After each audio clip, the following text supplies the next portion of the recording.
We've just had an engineering review on the big piece of red string lying in the middle of the floor. This is a factory splice that comes with these winches. This gets bolted to the wing, but you can see here the splice, one-handed, goes all the way back to about here, 1.5 foot, something like that long, or I don't know, 45-50 centimeters, something like that, and it's quite a big diameter, 19 millimeters, so 3/4 inch, 19 millimeters diameter, whereas the actual diameter down here, 12 millimeters, so it's significantly smaller. What we need to do is allow for this big bulge, because when it bolts onto the wing, out here it'll bolt onto the wing, and then it goes into a pulley about there, so straight away we have to fit this big splice through a pulley, and we can't shortchange the splice, we can't make it small or anything, because we won't have the strength we need. So we need to allow for this big old fat splicing that's here. So that changes what we have to do with our pulleys. Because we need quite big pulleys, they are the pulleys that came with these winches when we originally bought them, and they are currently holding up the dinghy. So today's job is to take those off, swap them for some smaller, more appropriate pulleys. We don't need them, ridiculous overkill for these here, we just use them because we had them. Today's job is basically swap those out. I want to take the pulley wheel itself, the sheath. It's got a beautiful pin. I don't know if you can see it on this wee camera, but you can see it has a grease nipple on the inside, and it's a lovely big diameter pin, so really nice and strong, good for long-term reliability. So we're going to try and use the sheaths out of those pulleys there, and we're going to put them here where the cable comes down this stainless pipe, goes around this sheath here, and then out to the wing. You can see on the wing we have another pulley that then comes back, and over here it mounts to that 16mm pin. So we're going to redesign this whole thing. So probably what I'm going to do is cut this whole bracket thing that I made off, just with originally with some old scrap stainless. I'm going to cut this off and remake a new one so that we can fit the now wider pulley into this area here, and we don't need to worry about creating a pin to have the return come back and bolt onto. We're just going to go around the pulley and straight out. Now you can see these pulleys are starting to rust. There's no grease available to lubricate these. It was never going to work. It was a dumb idea. I forgot all about actually lubricating these. So we're going to scrap this now that we know better, and we're going to build a system using a bigger pulley that's going to be purpose built for this dynamo rope. Up on roof we have the equivalent, so it's basically a steel pulley, a couple of stainless cheeks, and this is the other end of the stainless pipe I just showed you. Comes up the stainless pipe, goes around this pulley, and then straight up to the new winch location. What I need to do is machine this pulley out to accept the dynamo. So we need to strip this down. Hopefully I won't have to modify the cheeks, and we can just machine out that pulley with a bit of luck. Alright, pulley free. Need to do the same on this one here, free from its confines. This is why I'm quite keen to use this. So cable diameter maximum 12mm, which is what we figured out from our dynamo earlier. Rated load 12,000 pounds, so pretty tough. But look at this, if you strip it down, it's a steel pulley, so it's basic, strong, pretty dependable. Has grease nipple in the center of this, and it has a big chunky pin with cross drilled holes. So you put the grease in here and it comes out here, which lubricates that center of that pin. So really good for long-term maintenance, but because it's so thick, it's also really strong. Right, now we know what the problem is, and now we know how to fix it. We just have to go and find someone that's capable of machining these to be able to fix it. Brupeg was a sunken fishing trawler that was stripped out and ready for the scrapyard. She's just completed a 10-year rebuild that's brought her back to life. With the help of volunteers and funded by our Patreons, community and subscribers, she'll be crewed by passionate people from around the world. If you'd like to be involved and support the project, please consider joining us on Patreon or subscribe to the channel. There's a link in the description below.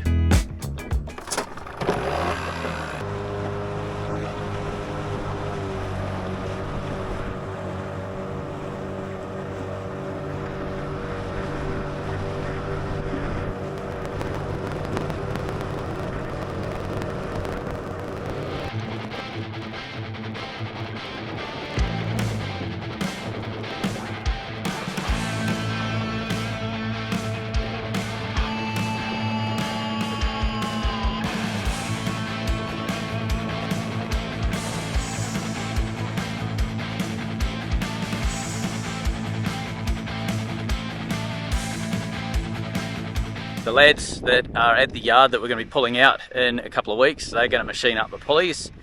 Norm, he's a fitter turner, retired fitter turner. He's going to get that spun up for us. So don't have a timeline on it, but I suspect they said they're going to try and get him to do it tomorrow. So hopefully it'll be this week that we can get those done. Right, let's head back to the boat.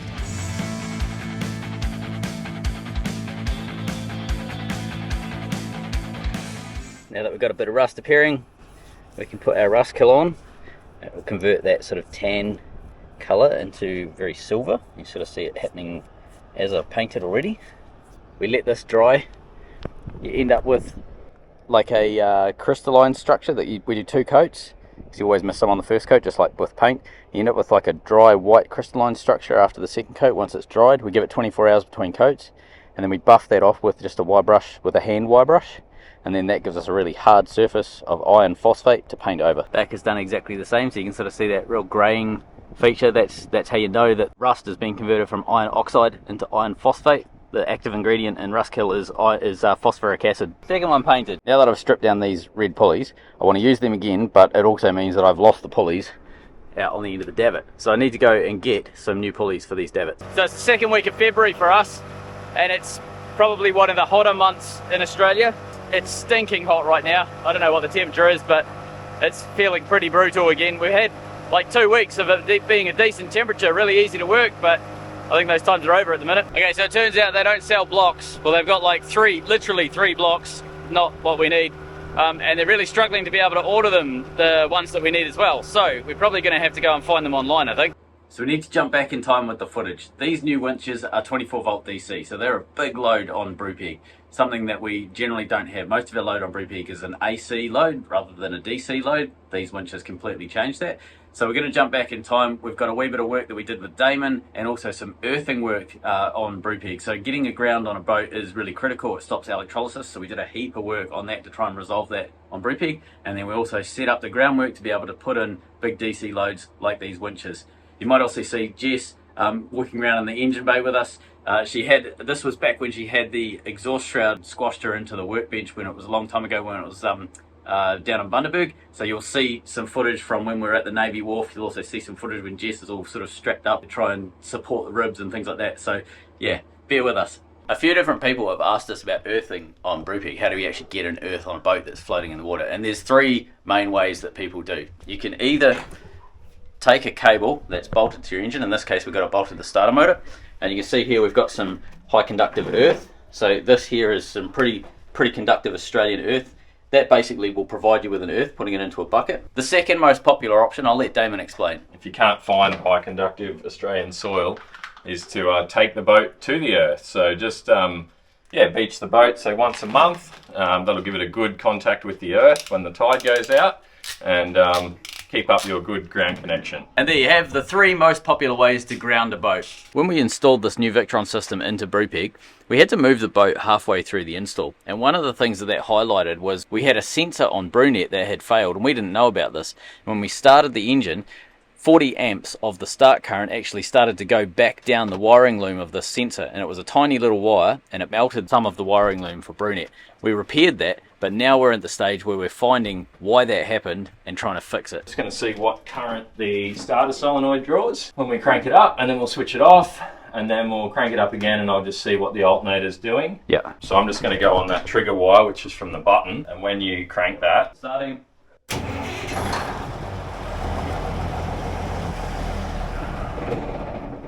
17.4. Sweet. So I'll put a 20 amp fuse in there, so that should be totally fine. Go again, and we'll just check that alternator's charging. So I'm just going to do voltage and amperage on the alternator. Yep. And then we'll just do current on this earth link and on that other earth link, and that should remain. So like start up again when you're ready. I think, yeah. Hang on. Go again. Starting.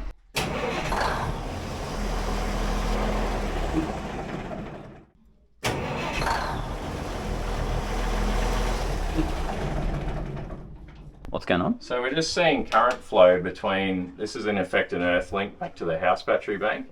And when we started and ran the alternator then, we were seeing current flowing back to the house bank, which I'm thinking about why that would be. This is the thinking face. Yeah. There's no positive connection. We're not trying to charge the house bank from this alternator, and this start bank is purely starting the engine. But we do have a common earth between everything, which is how it should be. So what's going on basically is we've just hooked the negative up to the alternator, and that should ground everything. So all the battery banks and the engine and alternator is all grounded together.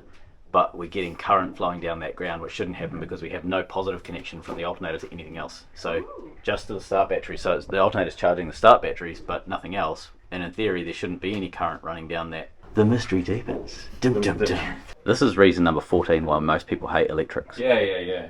You're not wrong. So people wonder about electrolysis in boats, and particularly in metal boats, steel and aluminium. Aluminium is particularly fissible when it comes to stray electricity, and the thing that causes electrolysis is basically having stray electricity. So and normally it's an earth problem. So if you've got an earth, in our case we can measure up to 4 amps, which is an extraordinarily large amount of leaking earth current. So basically the battery or a shorted wire or something is dumping that excess current into the hull. So it's dumping it into the earth, which is connected to the hull, and essentially what that means is that will be making our anodes fizz away, and we have an electrolysis problem right now that we haven't solved.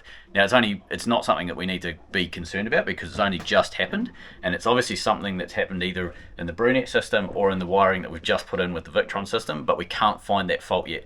So we're going to just keep going until we find that fault, and once that, we can tell if we've got electrolysis because that earth strap will read 0 amps and 0 volts, and when that's the case, then we know we don't have electrolysis. If it reads any different, we know that we do. For the next test, we've got our clamp meter on our earth strap, and then down here that clamp meter has a little RF or radio frequency little screen.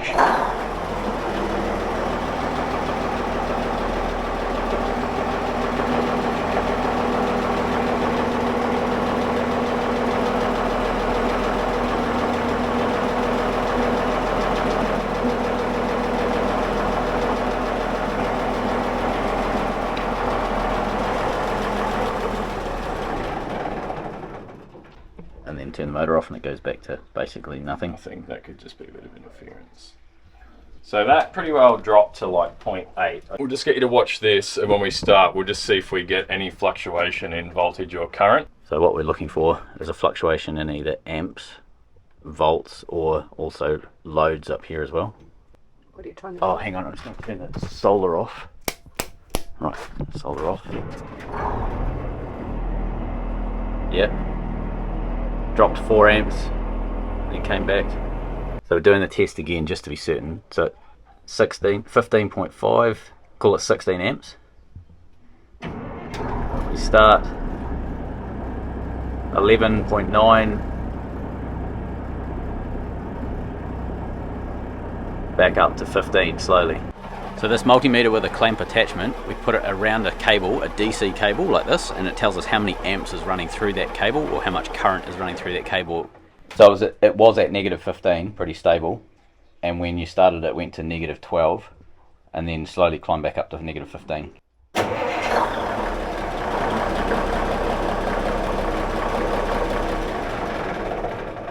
That's a big amount of amps going through.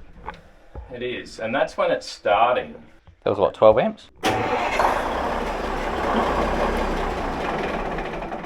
If we look at this, it's trying to pull current. We're going to look at this when we start, but you're going to see that it's going to have current flow when it cranks. So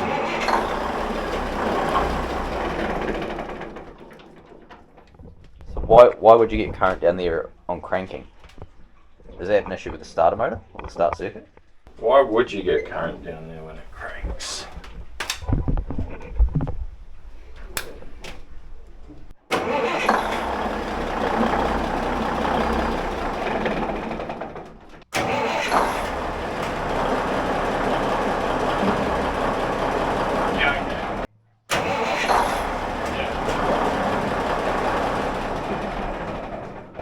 That's like 630 amps. Yep. And we're getting like 30 amps of that being pulled back through the ground circuit. Yeah.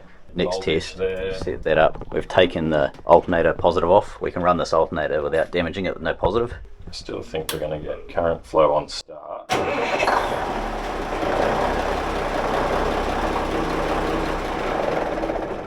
Anything?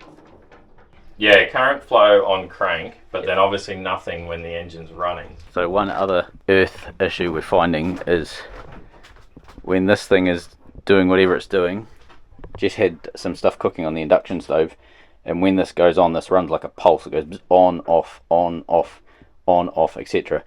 and every time that came on, you could hear the inverters in the battery room fire up, and we were seeing a little bit of amperage shoot down the DC negative, which is weird because that's AC, so it shouldn't be doing that. It should have its own path to sort itself out. So we're trying to figure out that as well. Damon had to shoot back home, and in a couple of days' time he was going to turn back up so we could carry on. There's still unanswered questions there, so we will continue to ponder why that's happening using the Brupeg Brains Trust and see what we come up with there. But we've just got some weird current flows on the earthing side of things. Yeah. Actually, the other scenario for this would have been that we did that earthing and then I wouldn't have done the testing that I've done today, and we would have all walked away, given ourselves a big pat in the back and going, sweet, we've done a good job done. And potentially in 6 months when you dove under the boat, you'd say, oh man, all these anodes are... So I think the problem would have come to light, but it would have come to light in a different way, in a different time frame.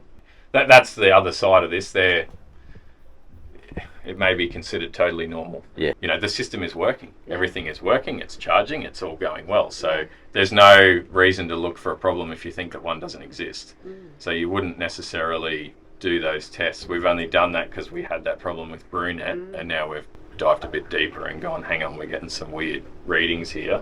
What's the cause of that? I love that, because I'd be secretly going around and checking every wire. Yeah. Thank you very much. It's much appreciated, and we shall see you again, no doubt.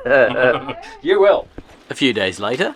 Hello. Hello. That looks excellent. It always looked like this. We just cleaned it for you. It looks really good. I like the yellow and grey. Yeah, it's pretty cool, eh? It does. It looks really good, mate. This is the rubber paint. Oh, this is the stuff? Yeah. That's why it smells like tyres at the moment. Now you've said that, I can... It's quite nice, eh? Yeah, it seems pretty... Yeah. Grippy enough, for sure. It looks really good. The boat looks finished, mate. I know. Look at the side, the best bit. Whoa, look at that. Isn't that cool? Hey? Yeah, pretty chuffed with that. Yeah, it looks awesome. Yeah, thanks. Oh, well, you know, it's not patchwork builder's boat anymore. No. Oh, beautiful, mate. Nice, eh? So we've still got the bow to do. Yeah, right, just the foredeck. Yeah. So Damon's back on the boat. Hopefully the plan for today is to get the alternator hooked up and charging the batteries. We also want to get the third layer of redundancy for the 12 volt system. So 12 volt system is our navigation, radar, lights, a whole bunch of stuff in the boat like that. We don't have a lot of DC requirements in this boat, but the navigation is one of them, and we have 3 layers of redundancy. So we have the two Orions up here, so layer 1, layer 2, and then we have our little changeover switch which pulls power from the 12 volt start battery on the genset. So if ever the Orions die, we can pull it from the genset, and that's what we're hoping to get hooked up today. So that's the emergency supply from the genset battery hooked up to our changeover switch. I'll turn the DCs off just to prove that they're definitely not running. Woo-hoo! So there you go. Alright, so that's running. That's the biggest 12 volt load I can think of. Yeah. So that power for that is coming from the genset batteries right now. So I'm on 2, which is our emergency. Yep. And when Damien makes a nice label to go here saying 12 volt emergency changeover switch, leave on 1, 2 is emergency. Yep. That's on emergency. So we can go back to off, we can turn on a DC and go back to 1, and that's how we've been running. But that works. So now we've got power coming through this Orion and not from the battery. Correct. So, lovely. Yes. So that's good, that's done. Next. So now I'm wiring the alternator. So we're going to hook up the Balmar regulator and the Stirling capacitor protector thing. So if it goes open circuit, it absorbs any excess voltage. So while Damon was working on the alternator, modifying the original alternator to accept an external Balmar regulator, what that allows is us to charge our lithium bank directly from the alternator on the main engine. Jess and I get into running a earth cable. Now what the point of this is to link every negative on all of the different batteries. So up at the Victron end here, we plug it into our Victron system, pull it through the engine room, and that then allows us to put the negatives of the start batteries for the main engine and the start batteries for the genset, as well as the negatives for Brunette, all connected. Jess said the challenge is if she bends over like this, all she wants to do is crawl around like a samurai and start ground fighting people. But if she stands up, she's got the headgear ready to start headbutting someone like an Icelandic hockey player. I'm scared.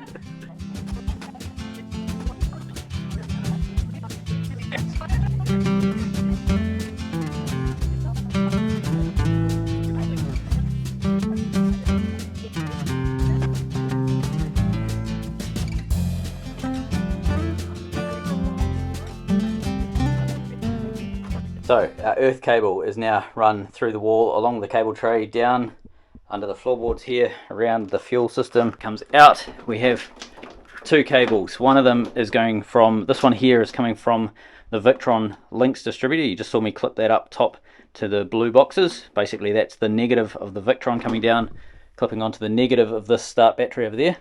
And then the other cable, this one here that's already lugged, this is an old alternator cable of ours that we're reusing.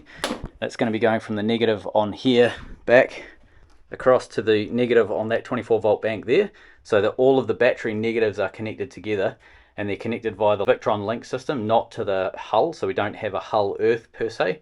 We're keeping everything above ground. So as a non-electrician, don't listen to this as anything other than just me sort of rambling on from what I've seen the guys talking about, but it looks like an above ground hull is generally better, provided you can keep it above ground. And that's the hard part, because if you have like one little sensor in Brunet basically went and earthed out, and that made the whole system ground to the boat. So it's above ground is best in the sense that you can control where your electrons are flowing and how electrolysis is sort of happening on the boat, or not happening as it may be.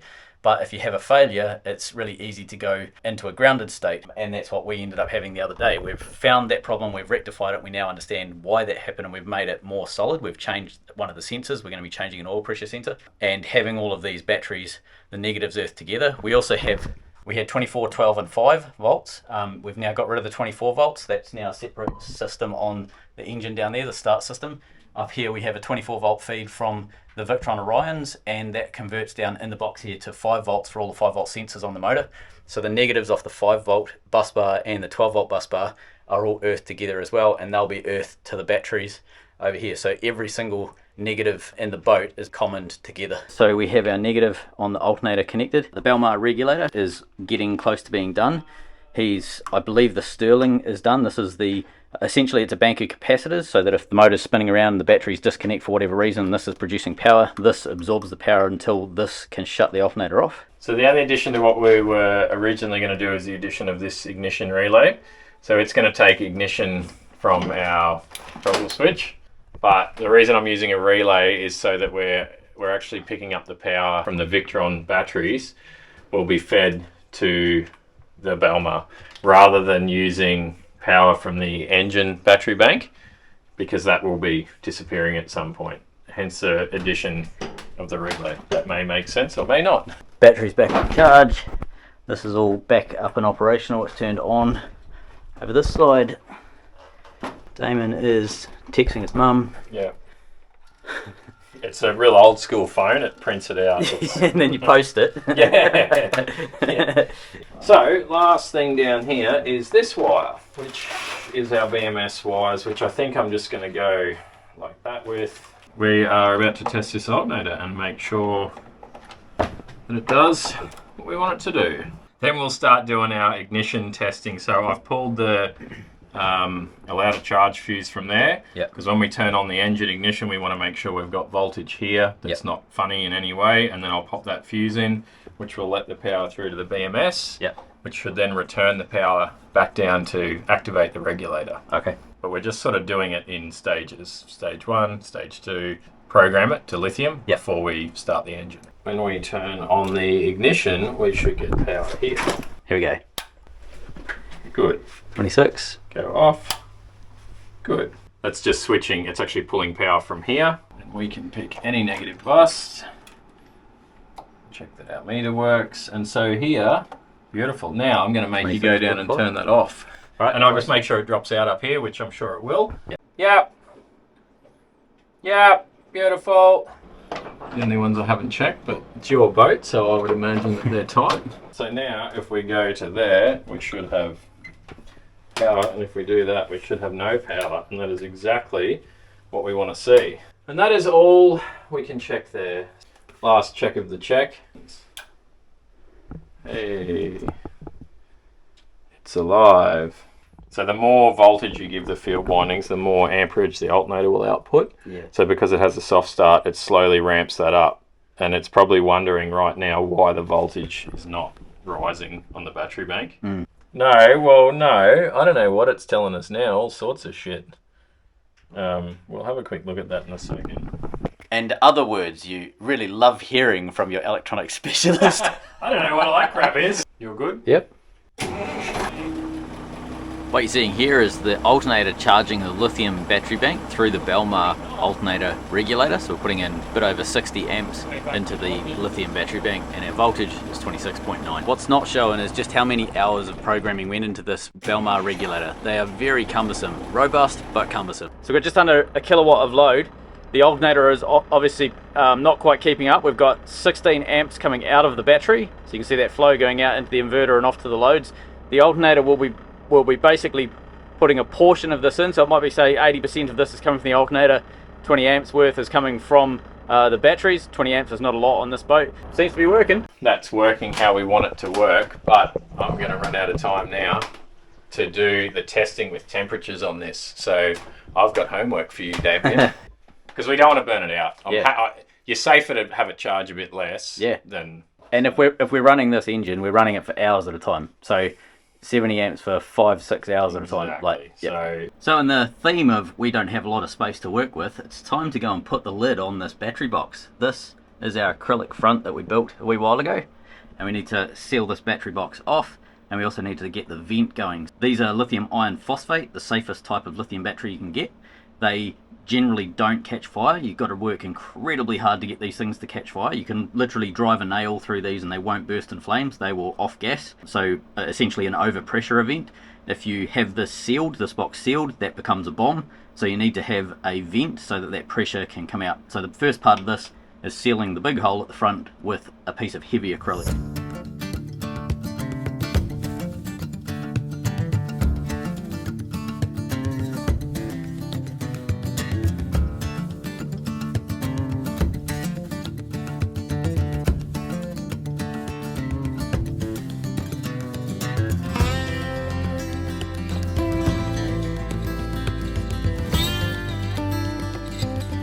So I've basically bolted everything up. I've clamped it up, and there's about a millimetre gap all the way around between the acrylic and the aluminium. I'm going to leave it like that for 24 hours, let the silicon set, and then I'm going to tighten these up nice and tight once that's done. But in the meantime, we can do a lovely reveal. Now, I have used a white sealant rather than, say, a clear sealant for a very specific reason. When you've got a white sealant like this, you can see if the layer has broken down. You can see if it's separated away from the acrylic. If I use clear, it's much harder to see.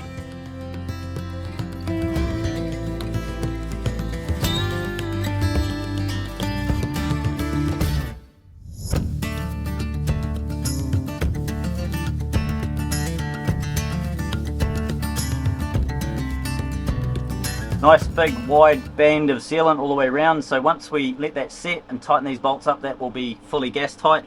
It's probably gas tight now, but if we put any pressure in there, if we do a pressure test or anything, it'll probably squeeze out, so just give it 24 hours to set. But look at that, battery's lovely and contained. So we're about to paint, but we need to get rid of that top chalky layer. So a wide brush, you can see that all that chalky layer comes off quite easy. What you're left with underneath, if you paint straight onto this, the paint will fall off. If you do this, what you're left with is a really hard iron phosphate surface underneath. It's really quite chunky in terms of like the paint. It can really bite into it, but you've got to rough it up and get all the loose stuff off with the wire brush first.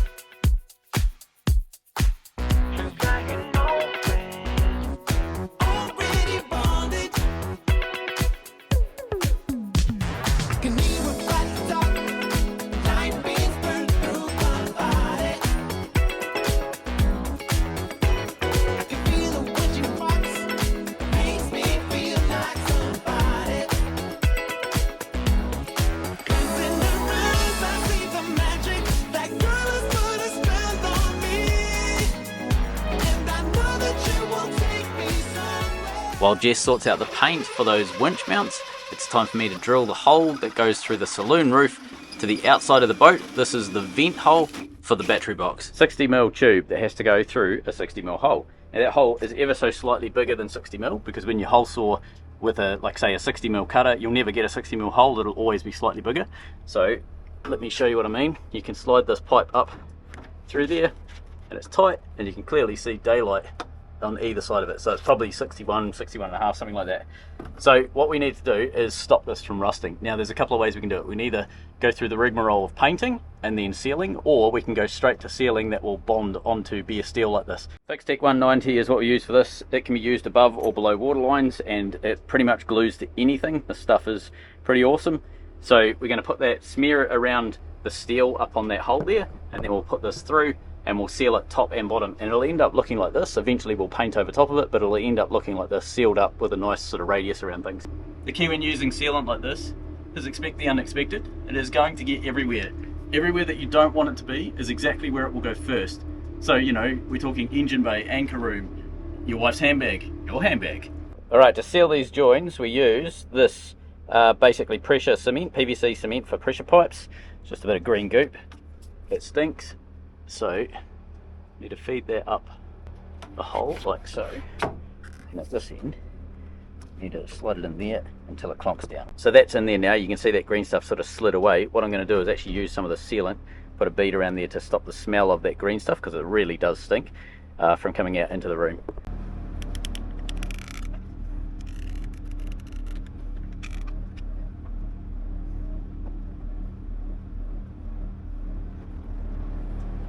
Alright, same up here. We're going to do a bead on this side and a bead on the outside.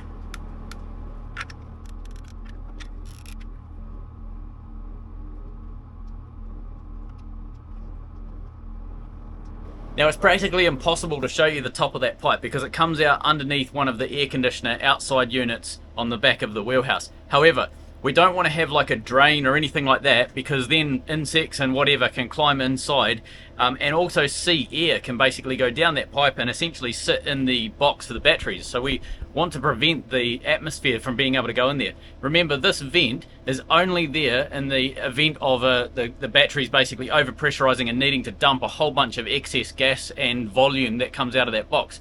So what we've done is just lightly put some good quality tape over top. So essentially it's going to stop any air transfer going up and down, it's going to stop insects going inside that pipe, it's also going to stop moisture, but in the event of that vent needing to be used by the batteries off gassing, that tape will easily just blow off. So this now means our battery box is compliant, so it's fully sealed up on the front. We've nipped up these bolts, squeezed up nice and tight, that's all sealed up really beautifully. The air vent goes out the back of this box and up the plastic pipe you just saw me install to the top of the roof. Right, now that we've got Jess's lovely paintwork finished, it's time to put these winches on for the last time and then start the fun part, wiring them up and making them do flappy wing things. Now these bolts can be a bit of a challenge because they're a captive nut, which is good. It also adds a wee bit of a challenge, but that's all good, we can live with that. Right, let's get one up and running. Oh, they're not light either, that's the other part of it. Don't know what they weigh, but they're pretty hefty. Wee beasties. And screwed in.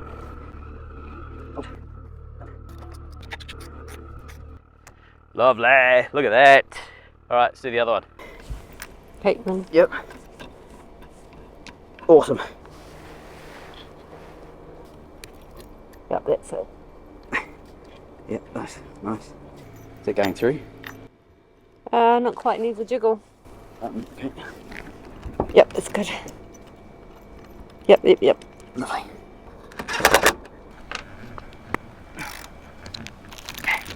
Click, click. Click, click.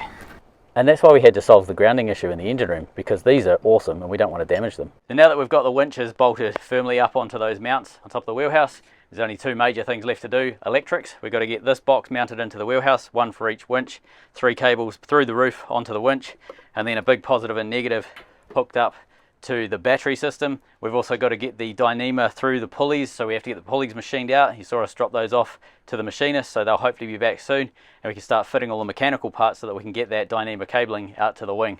So all of that in a coming episode. See you soon.